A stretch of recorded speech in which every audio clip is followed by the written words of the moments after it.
Shalom, saudara semuanya. Sebelum kita mulai, kita doa firman dulu ya. Mari kita satukan hati, kita angkat tangan kita, dan mari kita berdoa. Bapa kami yang dalam surga, kami ucap syukur Tuhan atas waktu, kesempatan yang Kau berikan pada kami, sehingga pada sore menjelang malam hari ini Tuhan, kami dapat berkumpul, kami dapat bersatu, memuji dan menyembah-Mu Tuhan. Tuhan, ini kesempatan yang luar biasa. Kesempatan di mana kami dapat memuji-Mu dengan segenap hati kami. Kami rindu Tuhan, saat ini Roh Kudus, Kau yang berkarya atas hidup kami, berkarya atas setiap anak-anak-Mu yang mengikuti Zoom pada malam hari ini Tuhan. Tuhan, Kau berkati mereka dari ujung kepala sampai ujung kaki Tuhan. Open heaven terjadi Tuhan atas keluarga mereka. Dan Roh Kudus, kami izinkan Kau berkarya dalam kehidupan di rumah mereka masing-masing, Tuhan. Tuhan, jika sebentar kami ingin mendengarkan sabda dan firman-Mu, jika sebentar kami rindu, Tuhan, mendengarkan isi hati-Mu, berbicaralah pada hamba-Mu ini, Tuhan. Tuhan, sucikan dan kuduskan hamba-Mu ini, Tuhan, agar layak di hadapan-Mu. Sembunyikan hamba-Mu di balik salib-Mu, Tuhan. Pakai hamba-Mu ini untuk menjadi kurir-Mu, Tuhan. Aku bersedia Tuhan menyampaikan isi hati-Mu. Apa yang Kau inginkan Kau sampaikan Tuhan. Berbicara pada hamba-Mu ini Tuhan. Tuhan lembutkan setiap hati anak-anak-Mu yang mengikuti Zoom ini Tuhan. Dengan hati yang lembut Tuhan. Benih firman mudah ditanam. Mudah berakar, bertumbuh dan berbuah lebat Tuhan. Terima kasih Yesus. Kami serahkan ibadah Zoom ini ke dalam tangan-Mu. Cross of Christ Ministry ini Tuhan. Menjadi saluran berkat-Mu. Melalui ibadah ini Tuhan, banyak jiwa yang dimenangkan Tuhan. Terima kasih Yesus, berkarya dan bekerja yang terbaik. Dalam nama Tuhan Yesus kami berdoa dan mengucap syukur. Haleluya. Mari bersama-sama saudara yang sudah diberkati Tuhan katakan amin. Haleluya. Beri kemuliaan terbaik buat Tuhan kita. Ya, haleluya. Haleluya. Shalom. Shalom. Ya, saya sangat diberkati dengan pelayanan Pak Frans ya. Pak Frans, salam kenal. Pak Yanuar, salam kenal ya. Shalom Pak, shalom. Wah, shalom. Wah, suaranya keren banget. Marcel Yeni ya, Bu Yeni ya. Ya, shalom Bu Yeni ya. Saya perkenalkan diri dulu. Ya, nama saya Nathan. Saya diundang oleh Bu Yeni ya. Ini waktu itu pertemuannya kebetulan gitu ya, ketemu, diajakin lunch waktu itu, dan diundang untuk sharing. Jadi bisa sharing di Cross of Christ Ministry ini, buat saya ini bukan apa ya, udah sekedar ngisi gitu, enggak gitu ya. Saya mempersiapkannya, saya tanya Tuhan, apa sih Tuhan firman atau rema yang mau kamu sampaikan buat saudara kami di Cross of Christ Ministry ini gitu. Dan saya dapat satu judul ya dari Tuhan, yaitu Building Character is our responsibility, not the Holy Spirit gitu ya. Nah, sebelum saya masuk ke firman, saya ingin menyapa dulu di sini yang open cam ya, ada Bu Yohana, ada Bu Rosalina. Mudah-mudahan nggak salah ya menyebutnya. Oke, kalau benar Anda boleh lambaikan tangan gitu ya.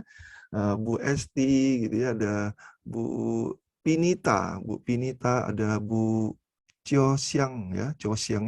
Terus ada Ibu Tambunan ya, terus ada siapa lagi nih ya? Ada tadi saya lihat ada Oma juga ya. Wah, ada Bu Esther, ada Pak Freddy itu baju merah itu ya. Terus ada Bu Tan Jok Kyo ya.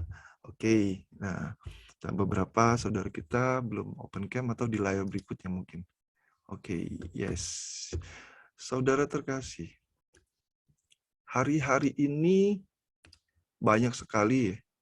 Hari-hari ini nih banyak orang galau. Ya. Banyak orang yang galau karena apa? Karena kondisi ekonomi yang tak menentu 2 tahun ini. Ditambah lagi kita tahu perang Ukraina dengan Rusia. Jadi membuat orang banyak itu kehilangan iman. Banyak sekali anak-anak Tuhan, bahkan mereka yang di luar Tuhan, itu kehilangan iman. Nah, ini bahaya. Ya, ini bahaya.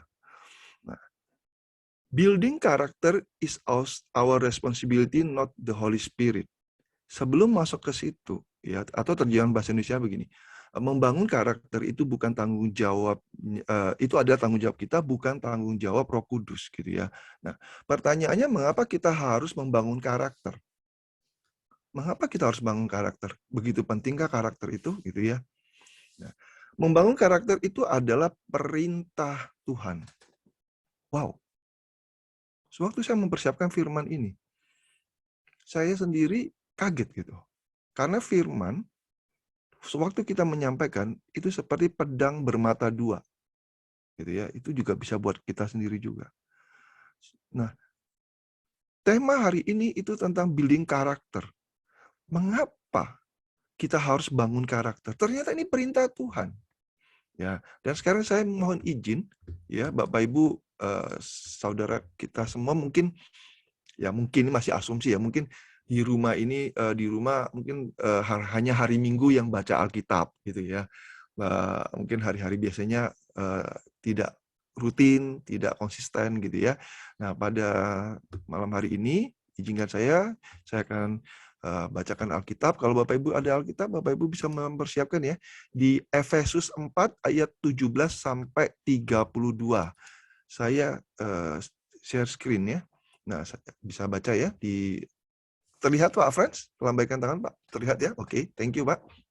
Nah, saya bacakan atau Anda di rumah boleh kita baca bersama-sama ya di Efesus 4 ayat 17 sampai 32 ya. Nah, judulnya adalah manusia baru. Ya. Agak panjang, Pak. Ini firmannya banyak. Ya, memang ini tujuan saya di sini gitu ya. Tujuan saya adalah menunjukkan dan memaksa dalam tanda kutip Anda untuk membaca Alkitab. Karena segala sesuatu itu sumbernya di sini. Ya, kitab suci dari Tuhan. Dan segala sesuatunya ini janji Tuhan di sini semua. Apakah benar karakter itu adalah perintah? Di ayat 17 dikatakan, sebab itu kukatakan dan kutegaskan ini kepadamu di dalam Tuhan. Jangan hidup lagi sama seperti orang-orang yang tidak mengenal Allah dengan pikirannya yang sia-sia. Ayat 18, dan pengertiannya yang gelap, jauh dari hidup persekutuan dengan Allah, karena kebodohan yang ada di dalam mereka, dan karena kedegilan hati mereka. Perasaan mereka telah tumpul, sehingga mereka menyerahkan diri kepada hawa nafsu dan mengerjakan dengan serakah segala macam kecemaran. Tetapi kamu bukan demikian. Kamu telah belajar mengenal Kristus. Haleluya. Ayat 21. Karena kamu telah mendengar tentang Dia dan menerima pengajaran di dalam Dia menurut kebenaran yang nyata dalam Yesus, yaitu bahwa kamu kalau kamu berhubung dengan kehidupan yang kamu dahulu harus menanggalkan manusia lama yang menemui kebinasaannya oleh nafsunya yang menyesatkan. Ayat 23. Supaya kamu dibaharui di dalam roh dan pikiranmu. Ayat 24. Dan mengenakan manusia baru yang telah diciptakan menurut kehendak Allah di dalam kebenaran dan kekudusan yang sesungguhnya. Karena itu, buanglah dusta dan berkatalah benar seorang kepada yang lainnya, karena kita adalah sesama anggota. Apabila kamu menjadi marah, janganlah kamu berbuat dosa. Janganlah matahari terbenam sebelum padam amarahmu. Dan janganlah diberi kesempatan kepada iblis. Orang yang mencuri, janganlah ia mencuri lagi, tetapi baiklah ia bekerja keras dan melakukan pekerjaan yang baik dengan tangannya sendiri, supaya ia dapat membagikan sesuatu kepada orang yang berkekurangan. Janganlah ada perkataan kotor keluar dari mulutmu, sebab pakailah perkataan yang baik untuk membangun, di mana perlu supaya mereka yang mendengarnya beroleh kasih karunia. Ayat 30. Dan janganlah kamu mendukakan Roh Kudus Allah yang telah memateraikan kamu menjelang hari penyelamatan. Segala kepahitan, kegeraman, kemarahan, pertikaian, dan fitnah hendaklah dibuang dari antara kamu. Demikian pula segala kejahatan. Tetapi hendaklah kamu ramah seorang terhadap yang lain, penuh kasih mesra, dan saling mengampuni, sebagaimana Allah di dalam Kristus telah mengampuni kamu. Amin. Haleluya. Nah, Bapak Ibu Saudara terkasih, ada Oma Lience ya. Halo Oma, Shalom. Ya, halo Oma, Shalom ya. Haleluya, luar biasa. Saya melihat Oma tiba-tiba, saya bersyukur sama Tuhan. Dan saya berdoa sama Tuhan, seusia Oma, sampai seusia Oma, saya tetap bersama Kristus. Dan hari ini ada 74 orang, Anda adalah orang-orang yang haus dan lapar akan firman Tuhan. Bapak Ibu bisa manggil saya dengan panggilan Nathan ya. Saya domisilinya di Solo, ya, dekat ya dengan Bu Yeni di Semarang. Dan mungkin Bapak Ibu Saudara ada di kota-kota lain ya. Welcome. Nah, kembali lagi ke firman. Jadi jelas dikatakan di Efesus 4 ayat 17, membangun karakter itu adalah perintah Tuhan. Tuhan tidak sekedar menghimbau atau meminta anak-anaknya agar membangun karakter yang serupa dengan dia, bukan menghimbau, ya. Bukan sekedar menghimbau, tetapi Tuhan memerintahkan agar setiap anak-anaknya menghasilkan buah, bertumbuh dewasa, dan berkarakter Kristus. Itu ada di Yohanes 15 ayat 9 sampai 17. Nah, untuk ini Injil Yohanes ini Bapak Ibu nanti baca ya. Ini PR ya, harus dibaca gitu ya, harus dibaca. Jadi apa sih Pak bedanya dengan sekedar menghimbau atau meminta? Sekedar menghimbau atau meminta itu levelnya itu pilihan. Ya, himbauan gitu ya. Itu pilihan. Tapi kalau perintah itu harus tunduk. Harus tunduk. Ya. Nah, contohnya begini, perumpamaannya ya. Kalau Bapak Ibu haus, Bapak Ibu boleh misalnya Bu Yeni mengatakan, "Oh, Pak Nathan mau minum?" Nah, itu himbauan gitu ya. Saya boleh tidak boleh minum. Gitu ya. Nah, itu disajikan gitu. Jadi tapi kalau memerintah, "Pak Nathan, saya tahu kamu udah jalan jauh, kamu sudah panas di luaran, saya minta kamu minum." Nah, ini perintah gitu ya. Itu perintah. Kenapa? Karena Bu Yeni punya kasih. Memberi air minum yang terbaik untuk Nathan. Ya. Kasih Kristus itu melebihi dari kasih manusia. Sewaktu ini perintah membangun karakter, maka kita harus sungguh-sungguh membangunnya. Di dalam Kolose 3 ayat 12, yang berbunyi demikian. Karena itu sebagai orang-orang pilihan, Allah yang dikuduskan dan dikasihinya, kenakanlah belas kasihan, kemurahan, kerendahan hati, kelemah lembutan, dan kesabaran. Kolose 3 ayat 2 mengatakan demikian. Jadi karakter itu tidak otomatis ada di dalam diri seseorang. Ya. Sesuai dengan definisinya, sesuai dengan apa yang ada di jelasan Alkitab, karakter itu dibentuk. Tinggal kita mau nggak nurut dengan perintah Tuhan. Ya. Bapak Ibu pernah melihat patung dari kayu gitu ya. Awalnya kan itu hanya sebongkah kayu dari pohon. Sewaktu ada seorang pemahat yang mahir memahatnya, maka dia akan membentuk sesuai apa yang diinginkan. Bisa berbentuknya wajah orang, bisa berbentuk burung, bisa berbentuk macam-macam gitu ya. Bahkan bisa berbentuk kursi gitu ya, bahkan berbentuk meja gitu. Nah, itu dibentuk seperti batang kayu yang dipahat.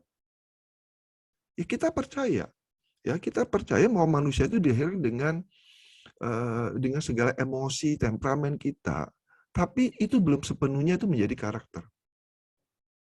Ya. Nah, Bapak Ibu pernah mendengar nggak? Ada yang berbunyi demikian. Ya. Taburlah pemikiran, maka Anda akan menuai tindakan. Taburlah tindakan, maka Anda akan menuai kebiasaan. Taburlah kebiasaan, maka Anda akan menuai karakter. Dan taburlah karakter, maka Anda akan menuai apa? Nasib. 2 tahun pandemi dan kondisi ekonomi banyak orang yang, aduh ini kayak gimana ya nasib saya, ini bisnis saya gimana, ini ke depan kayak gimana gitu. Itu stres gitu ya. Stres. Ya, cemas gitu. Nah, kalau Anda cemas, berarti Anda hidup di masa depan. Oke? Ya, tapi kalau Anda depresi gitu, aduh aku depresi ini depresi banget. Aduh kemarin habis ngelakuin dosa gitu ya, dan itu kepikiran Anda bawa terus ya, dan dosa itu dilakukan itu sengaja lagi gitu kan, Anda sengaja melakukan dan Anda udah bertobat sama Tuhan sih, udah minta ampun sama Tuhan gitu. Tuhan aku udah minta ampun, aku seperti Daud Tuhan, aku langsung datang kepada aku minta ampun. Tapi Anda masih membawa, Anda jadi depresi, berarti Anda hidup di masa lalu. Hari ini Tuhan ingin kita hidup di masa sekarang. Hidup bersama Tuhan. Yang ada adalah tenang dan damai, sejahtera dan sukacita. Kalau kita selalu cemas dan kita selalu depresi, kita tertekan dengan masa lalu, berarti kita tidak percaya Tuhan itu ada. Kalau iman kita yang sebesar biji sawi dalam Alkitab dikatakan, itu ada. Di Alkitab dikatakan apa? Meskipun imanmu sebesar biji sesawi, itu bisa memindahkan gunung. Memindahkan gunung. Bapak Ibu, waktu dulu saya sekolah minggu, saya berpikir begini ya, wow keren juga ya, iman seperti Kristus ya, Gunung Kawi dipindah gitu ya Gunung Semeru bisa dipindah gitu ya, wah ini keren gitu ya. Tapi bagi Tuhan memang tidak ada yang mustahil. Tapi setelah saya membaca, merenungkan firman, di mana iman bisa memindahkan gunung, sebenarnya ini bicara apa? Kecemasan Anda. Kecemasan Anda tidak bisa melihat kemuliaan Tuhan dengan adanya ketutup oleh apa? Kecemasan. Kecemasan. Gunung itu menutup. Ya, coba ya Anda ibarat tangan Anda ini gunung gitu ya. Anda ini gunung di depan Anda. Maka Anda nggak bisa melihat Zoom ini. Anda nggak bisa melihat saya. Betul? Ya, mata Anda ini gunung nih. Anda nggak bisa lihat. Saya nggak bisa lihat Anda nih. Tapi dengan iman sebesar biji sesawi, gunung ini dipindahkan. Inilah yang sering menghalangi kita tidak bisa melihat mukjizat Tuhan. Ini yang menghalangi kita tidak bisa melihat kuasa Tuhan bekerja untuk masa depan kita. Karena kita hidup dengan kecemasan, hidup dengan ketakutan, hidup dengan penuh hal-hal yang sebenarnya kita sudah datang kepada Tuhan, kita sudah bertobat, ya udah, serahkan hidup kita pada Tuhan. Nah, tadi ada kalimat bijak mengatakan, taburlah pemikiran, maka akan menuai tindakan. Kalau kita flashback, hasil Anda saat ini, hasilnya bagaimana pekerjaan Anda? Buahnya apa gitu? Pelayanan apa? Anda buahnya apa? Nah, itu berarti tergantung pada karakter kita. Hari ini kita belajar tentang bagaimana bangun karakter. Karakter itu terbentuk dari mana? Kebiasaan kita. Hari-hari kita itu apa yang kita lakukan? Hari-harinya apa? Nah, kebiasaan. Nah, kebiasaan itu terlahir dari mana? Tindakan. Tindakannya dari mana? Pemikiran. Nah, yang paling dasar itu pemikiran. Apapun yang Anda pikirkan berujung pada sebuah namanya nasib. Sekarang, kenapa kita butuh baca Alkitab setiap hari? Kita butuh datang kepada Tuhan, kita duduk di kaki Tuhan, kita menyembah Tuhan, memuji, menyenangkan hati Tuhan. Kita ini lagi menyusun pemikiran yang positif bersama Tuhan. Dan ini tidak bisa instantly. Ini tidak bisa dilakukan setiap Jumat saja. No. Ini harus daily. Every day. Every day. Setiap hari. Terus-terusan. Pemikiran-pemikiran dari Tuhan inilah yang menuai tindakan kita. Suatu kita tahu kebenaran dalam firman Tuhan. Jangan membunuh. Jangan mengucapkan saksi dusta. Hormatilah orang tuamu. Di situ itu menuai tindakan kita kan. Nah, suatu tindakan kita, kita hidup sesuai dengan firman Tuhan, itu tindakan kita. Maka akan timbullah kita menuai kebiasaan yang baik. Kebiasaan-kebiasaan inilah yang akhirnya membuat kita menuai karakter kita. Saya kasih perumpamaan sebuah pohon yang besar. Pohon yang besar, daunnya banyak, rantingnya, bahkan dia berbuah. Itu bicara tentang apa? Itu bicara tentang kepribadian. Kepribadian orang, mungkin kalau saya ketemu Pak Frans ya, Pak Frans ini orang yang tinggi, gagah gitu ya, gede gitu misalnya gitu ya. Wah, ini kepribadiannya kita melihat dengan mata gitu. Kepribadian Pak Frans itu orangnya kalau melayani itu sungguh-sungguh. Orangnya itu sangat humble. Orangnya ini penuh kasih. Dia nggak bisa lihat orang susah. Pengennya ditolong aja. Bahkan dia nggak makan nggak apa-apa. Yang penting apa? Orang lain yang ditolong tuh makan gitu. Ini kepribadian. Tapi lagi ketemu lagi dengan si B gitu ya, si B. Ini orangnya pendendam, pemarah gitu ya. Suka menyebar gosip, suka ngomongnya negatif. Itu kepribadiannya kenapa kayak begini ya si B? Kok beda banget dengan Pak Frans? Mohon maaf ya Pak Frans, saya jadikan contoh ya. Nah, kenapa bisa begitu? Karena pohon yang besar itu tergantung pada akarnya. Akar ini apa? Akar ini adalah karakter kita.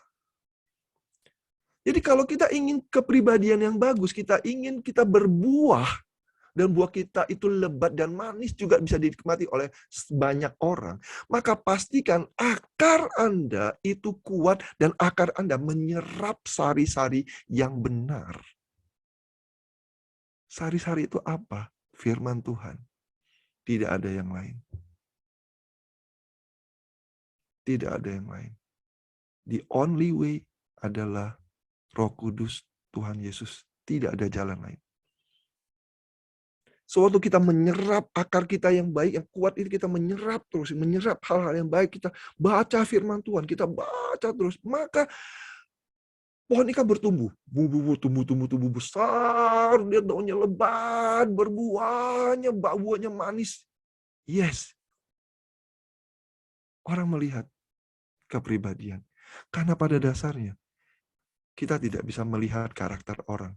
Kita hanya bisa melihat kepribadiannya seperti apa. Tapi dengan kepribadian yang baik, maka kita tahu, Pak Frans, makanannya itu bukan hanya roti, bukan hanya daging. Makanannya itu setiap hari firman Tuhan.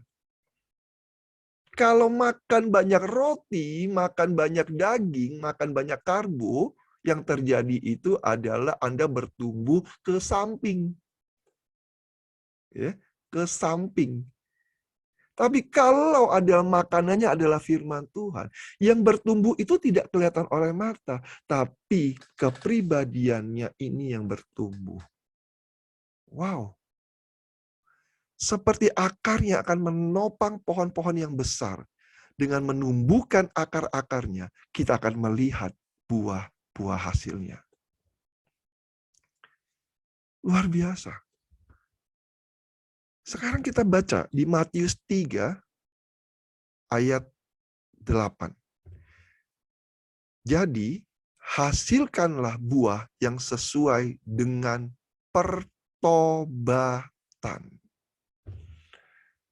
Pertobatan.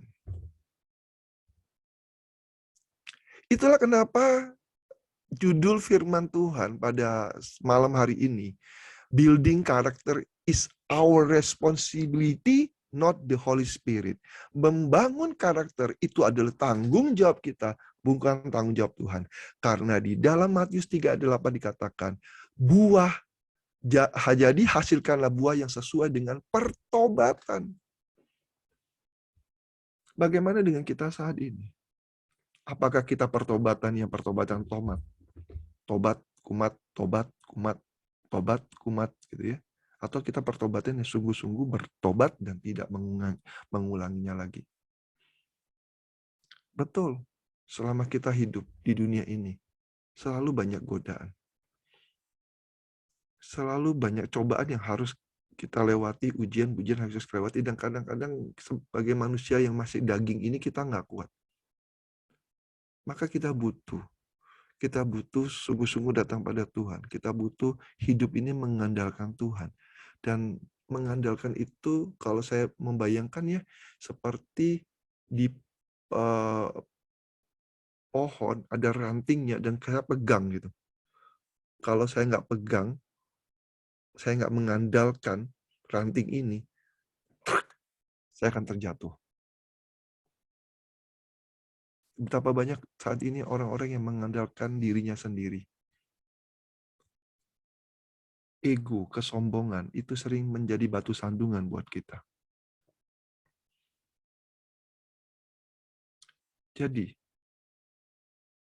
membangun karakter itu adalah benar-benar tanggung jawab kita. Tuhan kita, Tuhan Maha Pengasih dan Maha Penyayang. Kasihnya begitu besar dan luar biasa. Sehingga dia memberikan kepada kita pilihan. You kalau mau bertobat dan ikutin perintahku, maka kamu membangun karakter sesuai dengan keinginanku. Sesuai dengan keinginan Tuhan. Tapi suatu kita tidak mau bertobat, ini pilihan. Terus kita bertanya, di mana peran Roh Kudus? Peran Roh Kudus ada di Roma 12 ayat 2. Ya, Roma 12 ayat 2.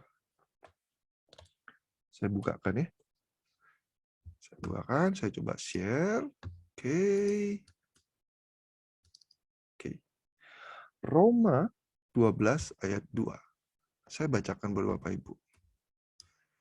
Janganlah kamu menjadi serupa dengan dunia, tetapi berubahlah oleh pembaharuan budimu, sehingga kamu dapat membedakan manakah kehendak Allah, apa yang baik dan yang berkenan kepada Allah dan yang sempurna. Yes. Jelas sekali dikatakan. Jangan lagi saat ini kita serupa dengan dunia. Dunia penuh dengan tipu muslihat. Dunia penuh dengan tangisan. Dunia penuh dengan duka cita. Hanya kepada Tuhan ada sukacita. Karena sewaktu Roh Kudus datang, dia hadir dalam hidup kita. Di situ ada yang namanya kehidupan. Ya. Saya ulangin ya. Sewaktu Roh Kudus Anda izinkan hadir dalam kehidupan Anda, di situ ada kehidupan. Jadi pertanyaannya, kalau nggak sama Tuhan, nggak ada Roh Kudus, berarti kematian. Yes. Hanya dekat Allah saja aku tenang. Hanya dengan Tuhan Yesus ada jalan keselamatan dan hidup. Di situ ada namanya kehidupan. Peran Roh Kudus menunjukkan kepada kita apa yang menjadi kehendak Allah, apa yang baik, apa yang sempurna, dan yang berkenan kepada Allah. Karena peran Roh Kudus adalah memberikan kita kekuatan untuk menaatinya.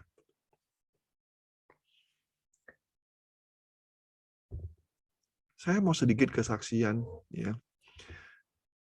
Beberapa waktu yang lalu ada yang konseling dengan saya, ya, konseling, meluas konselingnya tentang pekerjaan. Pekerjaan sekarang lagi susah. Bapak ini merasa sebelum pandemi bisnisnya bagus. Tiba-tiba setelah pandemi dia melihat temannya bisnisnya hancur, dia melihat saudaranya, kerabatnya bisnisnya juga udah nggak karu-karuan gitu ya. Dia sendiri kena dampaknya juga. Tapi dia punya pabriknya besar, dia stres gitu. Dia stresnya, bagaimana saya bayar karyawan saya dengan omset yang sudah turunnya sangat drastis. Sementara kalau saya PHK-kan mereka atau saya rumahkan mereka, kasihan banget dengan keluarga mereka gitu ya. Anak Tuhan kan seperti itu ya.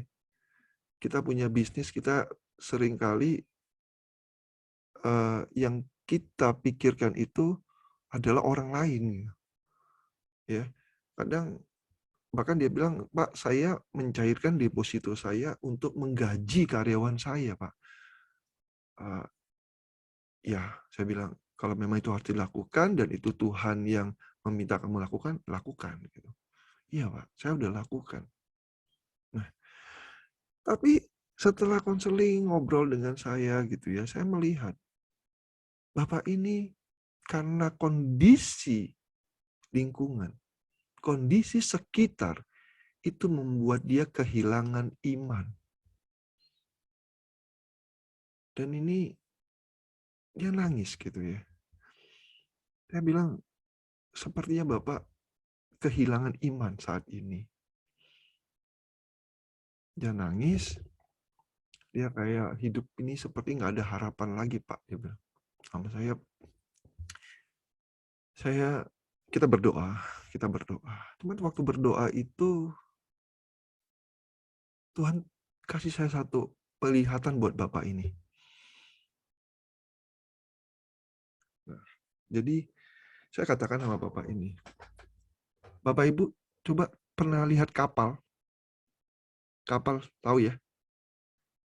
Kapal. Nah, kapal itu bukan kapal udara ya, kapal laut ya. Kapal laut sekelilingnya itu adalah apa? Air kan? Betul? Kapal sekelilingnya pasti air gitu. Nah, apa yang membuat kapal ini tenggelam? Karena kapal kemasukan air. Ya. Nah, sewaktu penglihatan ini saya ceritakan kepada Bapak ini ya. Saya bilang, Bapak, sebenarnya kapalmu itu nggak apa-apa. Tapi karena ketakutanmu, kamu mengizinkan air itu masuk sekarang. Dan kamu jadi nggak bisa berpikir jernih. Karena kamu kehilangan iman, kamu kehilangan harapan bahwa Tuhan itu ada di kapalmu. Kamu kehilangan itu.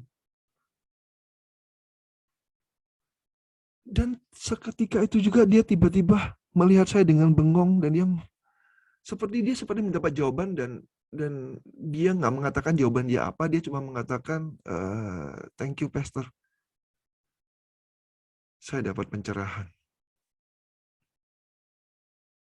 Mas, jadi seringkali pemikiran kita gitu ya, itu yang berujung pada nasib. Nah, tiba-tiba dia merubah cara pandang dia bahwasanya oke, saya punya kapal tapi saya tidak mengizinkan air itu masuk ke kapal saya dan saya nggak mau kapal ini tenggelam. Karena kapal ini membawa menjadi berkat buat banyak orang, karyawannya begitu banyak gitu.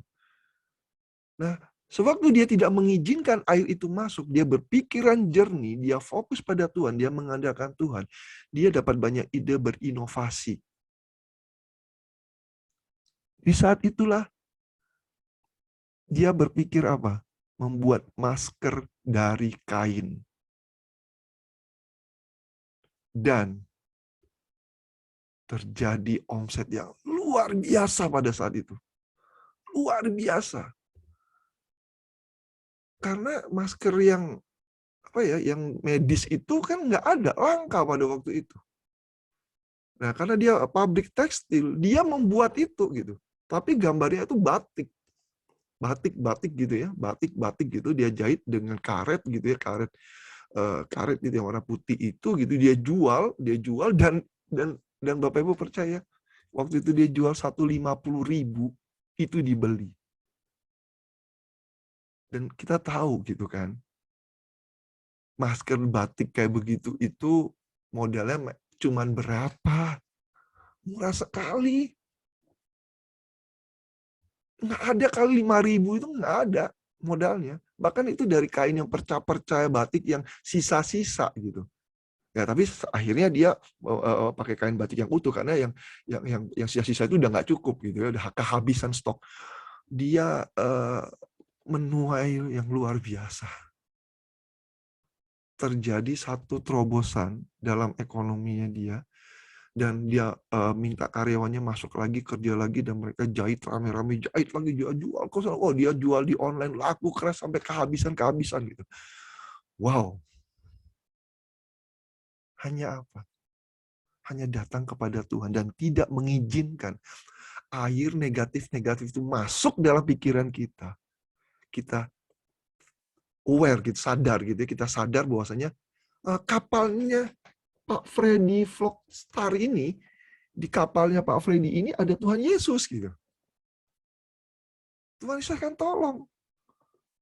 Kapalnya Bu Rosalina, itu ada Tuhan Yesus.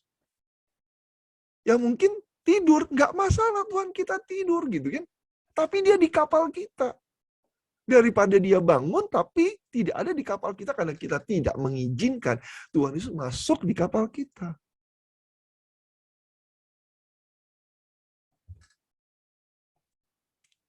Bapak Ibu terkasih. Inilah yang kita belajar ya dari karakter Kristus waktu menjadi manusia. Apa karakter Kristus? Trustworthy, dapat dipercaya. Karakter Kristus yang lainnya adalah respect, sangat menghormati orang, tulus hatinya, bertanggung jawab gitu ya, punya rasa keadilan, punya keberanian, peduli gitu ya, punya belas kasihan. Dan karakter Kristus yang saya belajar adalah hidup sederhana. Padahal Tuhan Yesus itu kaya, tapi dia tidak tamak. Selalu bersyukur dan pemaaf, rendah hati, penyabar. Itulah kita belajar dari karakter Kristus. Karakter Kristus itulah kita ambil, kita baca di dalam Alkitab, kita masukkan dalam akar kita, menjadi karakter kita.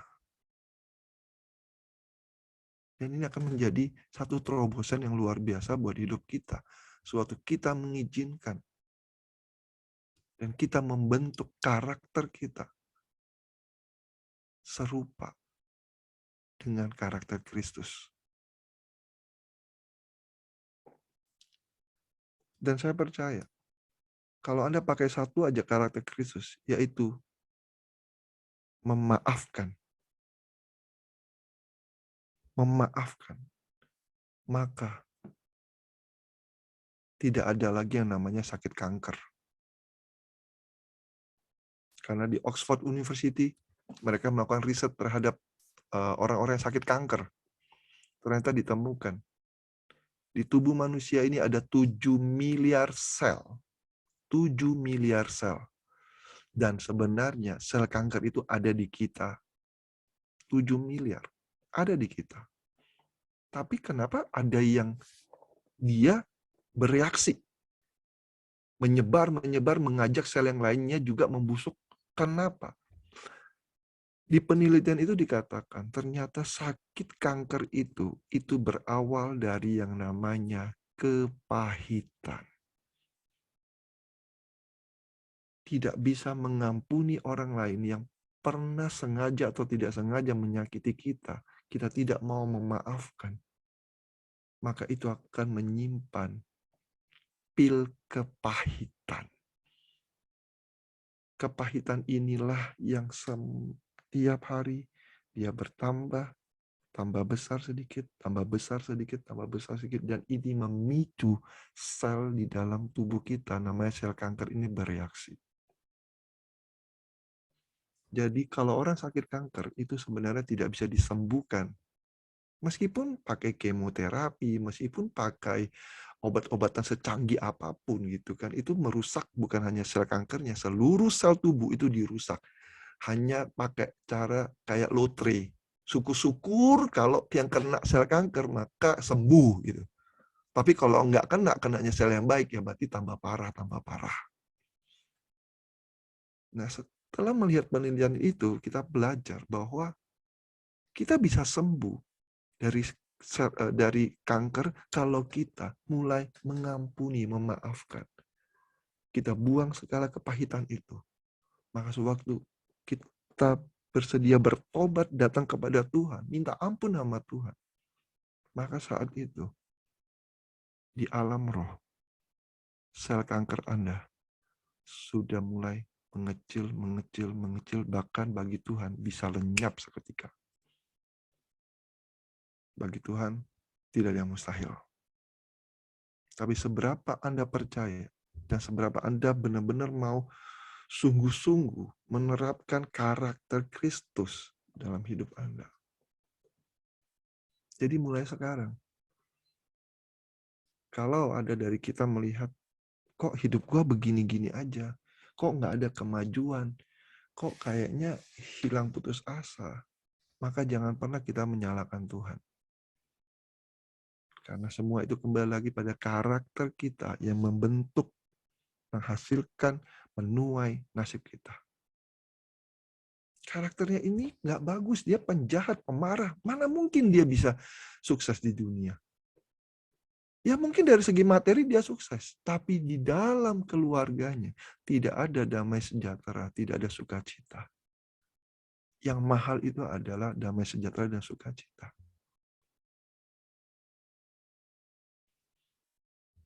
Bapak Ibu terkasih, saya bersyukur bisa sharing ya di Zoom ini, di Cross of Christ Ministry ini, gitu ya. Saya nggak tahu sejarah ini kapan terbentuk, seperti apa, dan ini terbentuk, tapi ini adalah wadah. Dan sampai sekarang jujur saya nggak tahu ini yang pendirinya siapa gitu ya. Ya mungkin Bu Yeni ya mungkin ya, dipakai Tuhan untuk memulai ini. Tapi ini sebuah wadah yang diinginkan Tuhan. Anak-anak Tuhan berkumpul, bersatu hati, saling menguatkan. Dan saya dapat dari sini. Saya lihat 70 orang lebih. Anda haus dan lapar gitu. Dan saya jadi punya belas kasihan, ingin sungguh-sungguh menyampaikan isi hati Tuhan. Nggak bisa kayak ya iseng aja gitu ya, nggak bisa gitu. Saya melihat 76 orang di sini termasuk saya, kita bersatu hati, saling menguatkan. Maka percaya, kapal Anda tidak akan karam. Kapal Anda tidak akan tenggelam. Karena dengan ada COC ini,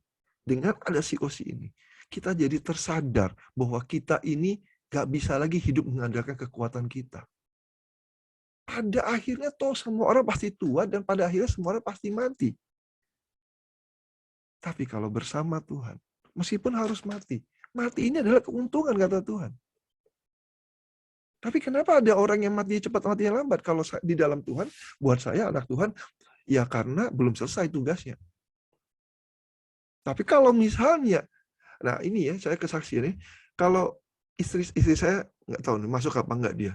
Ini dia lagi di Jakarta, tadi lagi flight, tadi dia katanya kalau udah sempat dia akan masuk. Nah, istri saya sangat tahu kalau ada undangan, saya dikasih undangan ya, undangan pernikahan, undangan ulang tahun, undangan apa gitu ya, undangan ya. Jadi tapi bukan dalam konteks saya diminta untuk mengisi, bukan undangan. Jadi hanya sebagai tamu.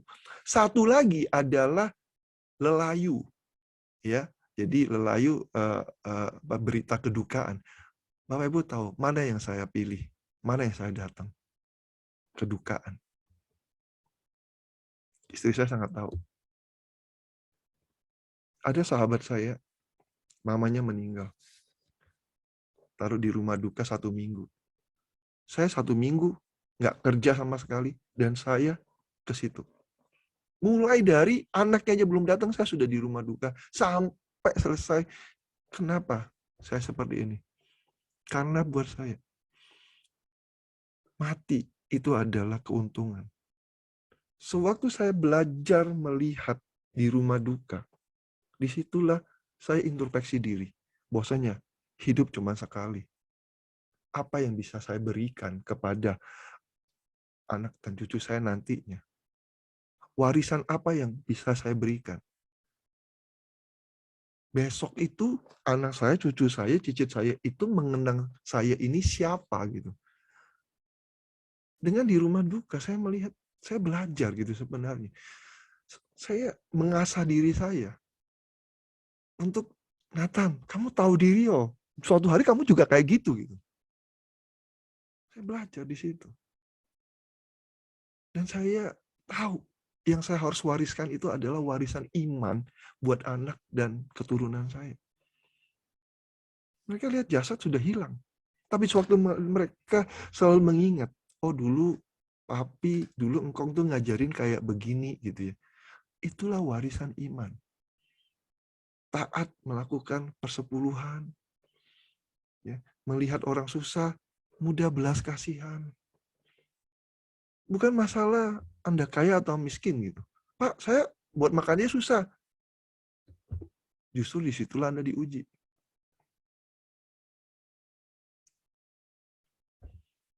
Nah, kalau ada pilihan seperti itu, kenapa Pak Nathan nggak suka ke pernikahan? Saya lihat itu sukacita yang semu. Ya sih, ya cuman seremoni aja gitu ya. Wah, nyanyi-nyanyi, undang artis itu, wah happy-happy, senang-senang gitu ya. Itu semu. Tapi sukacita sebenarnya adalah sewaktu saya berendam dalam hadirat Tuhan. Bukan masuk dalam hadirat Tuhan, tapi berendam. Bedanya apa, Pak? Masuk ya masuk, berendam, bedanya apa, Pak?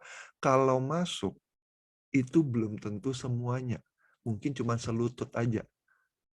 Ya, Anda coba lihat di kolam renang. Saya mau kolam renang ya, saya mau masuk kolam renang. Masuk itu bisa cuma selutut. Tapi kalau Anda berendam, ini masuk sampai rambut pun udah nggak kelihatan.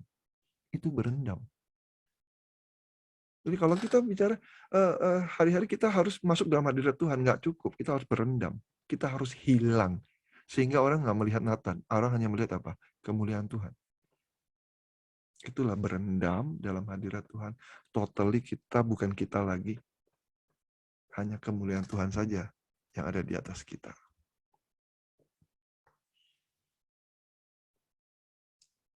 Saya sebagai penutup, ya, tadi pagi di grup ada yang mengirim rema gitu ya. Saya bacakan buat Bapak Ibu ya. Cermin memantulkan wajah seseorang. Tetapi seperti apa dia sesungguhnya terlihat oleh jenis teman-teman yang dipilihnya. Di mata orang rata-rata selalu dianggap luar biasa. Berteman dengan 5 orang cerdas, kita akan menjadi yang ke-6. Berteman dengan 5 orang idiot, kita akan menjadi yang ke-6. Lingkungan sangat mempengaruhi. Cross of Christ Ministry ini akan membawa kita ini jadi siapa. Dengan Anda hari ini datang, puji Tuhan, haleluya. Anda menyenangkan hati Bu Yeni? No. Anda menyenangkan hati Tuhan. Karena Tuhan melihat Anda sungguh-sungguh datang di kakinya. Tapi Bapak Ibu tahu, apa yang membuat malaikat bertepuk tangan di surga? Yaitu, setiap dari antara kita, minggu depan, membawa jiwa baru di Cross of Christ Ministry ini. Inilah yang the real diinginkan oleh Tuhan. Malaikat bertepuk tangan. Malaikat bertepuk tangan. Karena apa? Kita bawa jiwa kepada Tuhan. Persekutuan Zoom ini bagus nggak? Ini bukan bagus lagi. Ya kalau diizinkan 4 jempol saya naikin gitu. Ini sangat luar biasa. Sangat bagus, luar biasa bagus. Istimewa gitu. Perfect gitu. Kenapa saya bilang begitu? Karena hari-hari ini banyak sekali orang di luar sana seperti domba yang terhilang. Anak Tuhan, tapi kagak ke gereja. Karena takut COVID, takut ini, apalagi ya mohon maaf ya, buat yang usia lanjut, kesulitan, dan nggak boleh juga gitu kan. Nah, ini wadahnya nih. Jadi siapa yang pencetus ini pasti diberkati Tuhan luar biasa. Karena ini COC ini menjadi saluran berkatnya Tuhan. Pasti akan diberkati luar biasa. Dan dia dapat hikmat dari Tuhan untuk mengumpulkan domba-domba yang terhilang di COC ini. Ini luar biasa. Makanya saya bilang 4 jempol untuk COC ini. Luar biasa. Tugas kita mengumpulkan lagi nih. Kita lihat teman sekeliling kita. Siapa yang, aduh ini kok susah ya disuruh ke gereja misalnya gitu ya. Oke, gue ada nih COC namanya. Diajaklah. Dia cuma nyalain handphone, dia tinggal klik aja gitu ya. Dia bisa diberkati. Dan sewaktu Anda lakukan itu, seisi surga bertepuk tangan. Dan Anda termasuk menyelamatkan jiwa. Wadahnya disediakan oleh COC. Anda tinggal bawa aja, tinggal bawa. Senangkan hati Tuhan, senangkan hati Tuhan. Kalau hati Tuhan disenangkan, dia itu Bapak loh. Dia itu Bapak. Seperti hari ini saya mohon izin Pak Freddy Vlogstar ya. Betul ya Pak Freddy, lambaikan tangan Pak Freddy. Ya, Pak Freddy Vlogstar. Oke. Nah, kalau Pak Freddy Pak Freddy pasti punya anak. Betul Pak ya? Betul punya anak Pak ya? Nah, ada anak Bapak yang sangat pintar menyenangkan hati Pak Freddy gitu ya. Apa yang akan Pak Freddy lakukan waktu dia ulang tahun? Pak Freddy akan memberikan apa yang dia inginkan kan? Dia yang ulang tahun dia, mungkin Pak Freddy tahu, wah dia perlu mobil baru. Pak Freddy akan belikan. Kenapa? Karena dia adalah anak yang sangat pintar menyenangkan hati Bapak.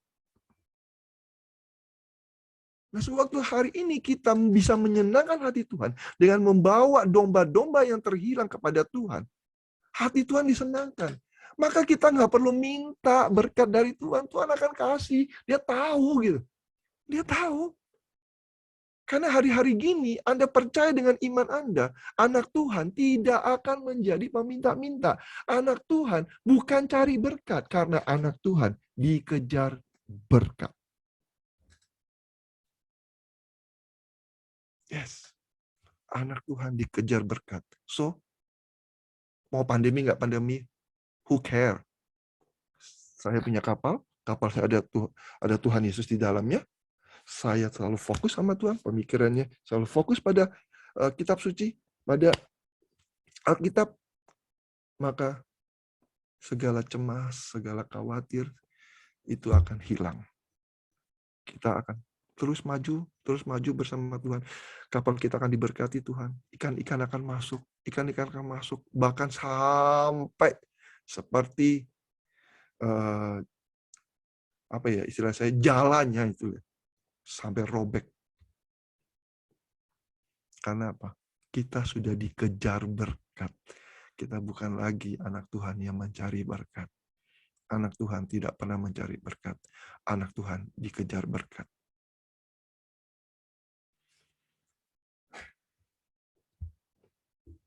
Haleluya. Demikian khotbah sharing firman Tuhan lah ya pada malam hari ini. Dan mari kita tutup dengan doa. Mari kita fokus pada Tuhan. Hati kita pada Tuhan. Kita tutup dengan doa. Bapa kami dalam surga, kami ucap syukur Tuhan atas firman yang luar biasa yang Kau berikan pada kami. Tuhan, hamba-Mu ini telah menyampaikan isi hati-Mu. Saat ini firman telah dibagikan. Sebentar lagi persekutuan ini akan selesai. Tapi kami percaya Tuhan, setiap benih firman yang sudah ditabur ini, kami izinkan Engkau yang memupuknya, Engkau yang memeliharanya Tuhan.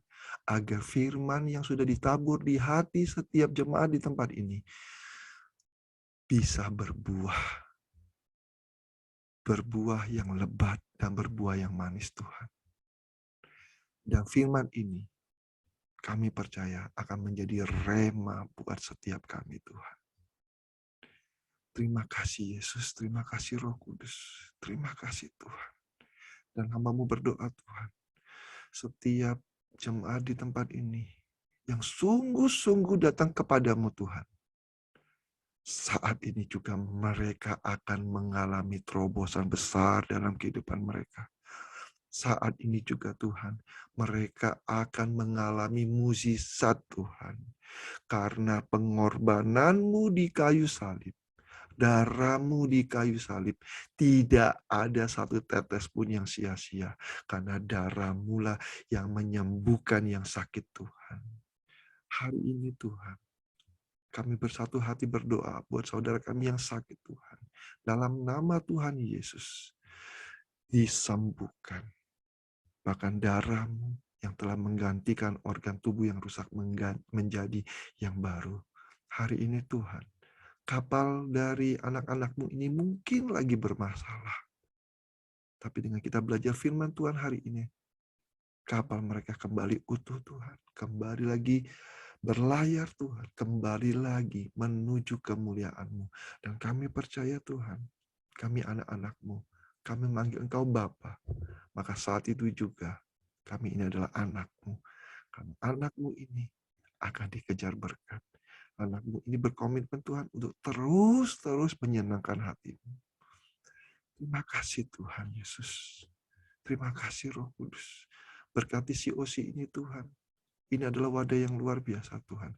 Pakai setiap pelayan Tuhan di tempat ini, pemimpin di tempat ini Tuhan. Pakai mereka Tuhan untuk lebih lagi untuk kemuliaan nama-Mu.